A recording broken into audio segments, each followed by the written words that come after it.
ಓಂ ಗುರುಭ್ಯೋ ನಮಃ. ನಾನು ಡಾಕ್ಟರ್ ಸಾರಿಕಾ ಎಸ್ ಗಂಗಾ ಮತ್ತೆ ತಮ್ಮೆದುರಿಗೆ ಇನ್ನೊಂದು ವಚನ ವಿಶ್ಲೇಷಣೆಯೊಂದಿಗೆ.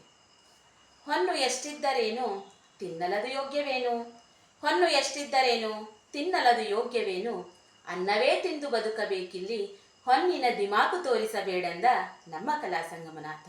ಅನ್ನವೇ ತಿಂದು ಬದುಕಬೇಕಿಲ್ಲಿ ಹೊನ್ನಿನ ದಿಮಾಕು ತೋರಿಸಬೇಡೆಂದ ನಮ್ಮ ಕಲಾ ಸಂಗಮನಾಥ.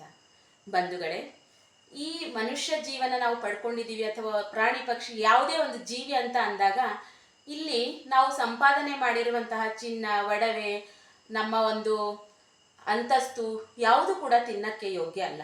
ನಾವು ಕೊನೆಗೆ ತಿನ್ಬೇಕಾಗಿರುವಂಥದ್ದು ಏನು? ದಿನಾಲು ಎದ್ದ ತಕ್ಷಣ ತಿನ್ಬೇಕಾಗಿರುವಂಥದ್ದು ಅನ್ನನೇ. ಆದರೆ ಬಹಳಷ್ಟು ಜನರಿಗೆ ಇದರ ಪರಿಕಲ್ಪನೆ ಇರದೇನೆ ಅವರು ಬಹಳ ಒಂದು ಗರ್ವವನ್ನ ತೋರಿಸ್ತಾರೆ, ಅಹಂಕಾರವನ್ನ ತೋರಿಸ್ತಾರೆ, ಧಿಮಾಕನ್ನ ತೋರಿಸ್ತಾರೆ.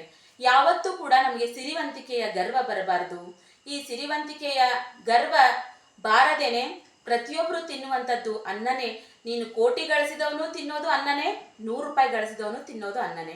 ಅಷ್ಟೇ ಅಲ್ಲದೇನೆ ಈ ಅನ್ನ ಎನ್ನುವಂಥ ವಿಷಯ ಏನಿದೆ ಅಂತಂದ್ರೆ ಆ ಕೋಟ್ಯಾಧಿಪತಿ ಆಗಿರ್ಬೋದು ಅಥವಾ ಒಬ್ಬ ಬಡವ ಆಗಿರ್ಬೋದು, ಊಟ ಮಾಡಿದ್ಮೇಲೆ ಹೊಟ್ಟೆ ತುಂಬಿದ್ಮೇಲೆ ಸಾಕು ಅಂತಾನೆ. ಅದನ್ನ ನಾವು ಹೆಚ್ಚಿಗೆ ಇಟ್ಕೊಳ್ಳೋಕ್ಕೆ ಬರಲ್ಲ.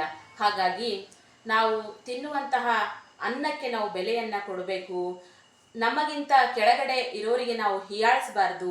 ನಮ್ಮಲ್ಲಿ ಚಿನ್ನ, ಒಡವೆ, ಅಂತಸ್ತಿದೆ, ನಾವು ಕೋಟ್ಯಾಧೀಶ್ವರರು ಅಂತ ಇನ್ನೊಬ್ಬರಿಗೆ ನಾವು ತುಚ್ಛ ಭಾವನೆಯಿಂದ ಕಾಣಬಾರ್ದು.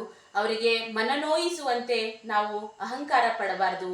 ಆ ಬಡವರ ಎದುರುಗಡೆ ನಮ್ಮ ಒಂದು ಏನು ಅಂತಸ್ತಿದೆಯಲ್ಲ, ನಮ್ಮ ಒಂದು ಸಂಪತ್ತಿದೆಯಲ್ಲ, ಅದರ ಒಂದು ಪ್ರದರ್ಶನ ಮಾಡಬಾರ್ದು ಬಂಧುಗಳೇ. ಅವರಿಗೆ ನಿಜವಾಗ್ಲೂ ಬೇಜಾರಾಗುತ್ತೆ.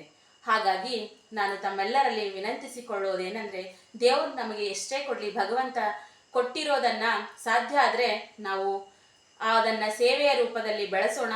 ಇಲ್ಲ ಅಂದರೆ ನಮ್ಮ ಹತ್ರನೇ ಇನ್ನೂ ಇಟ್ಕೊಂಡ್ರು ಅದನ್ನು ಬೆಳೆಸಲಿಕ್ಕೆ ಪ್ರಯತ್ನ ಪಟ್ಟರು ತೊಂದರೆ ಇಲ್ಲ, ಬೆಳೆಸೋಣ.